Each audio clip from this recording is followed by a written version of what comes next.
সুস্বাদু এবং মজাদার রান্না একজন নারীকে পরিপূর্ণ করে। কথায় আছে, যে রাঁধতে পারে সে চুলও রাঁধতে পারে। আসসালামু আলাইকুম। আজকে আমি আপনাদের দেখাবো গরুর মাংস কিভাবে রান্না করব। তো আমি বাজার থেকে 1 কেজি গরুর মাংস কিনে এনেছি। এগুলো এখন আমি রান্না করব। যদিও গরুর মাংস সবাই রাঁধতে পারে, তবে অনেক সিস্টেম রান্নাকে ভীষণ সুস্বাদু এবং মজাদার করে। তাই আজকে আমি আপনাদের দেখাবো মাখা গরুর মাংস কিভাবে রান্না করে। এটা রাঁধতেও খুব সহজ এবং খেতেও খুব সুস্বাদু। কোনো ঝামেলা নেই, সব কিছু একসাথে মেখে এরপর চুলায় দেওয়া। তো আপনারা দেখতে পাচ্ছেন আমি গরুর মাংসতে কিছু আলু দিয়েছি, কারণ আলুটা হচ্ছে বাচ্চারা সবসময় খেতে পছন্দ করে, বাট আমি এখনও জানি না আলুটা সবজি কিনা।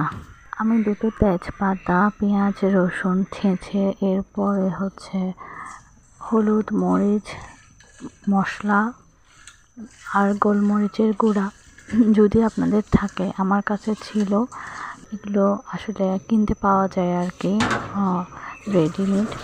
তো আমি নিয়েছিলাম, এগুলো দিয়ে আমি হাত দিয়ে কচলিয়ে তারপর চুলায় বসিয়ে দিয়েছি এবং তেলটাও দিয়ে দিয়েছি, সরিষার তেল প্লাস সয়াবিন তেল, দুটো তেলই দিয়েছি। দেখেন আমার গরুর মাংস দেখতে কেমন হয়েছে।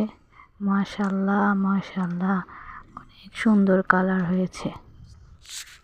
ওকে, ভালো থাকবেন, আল্লাহ হাফেজ।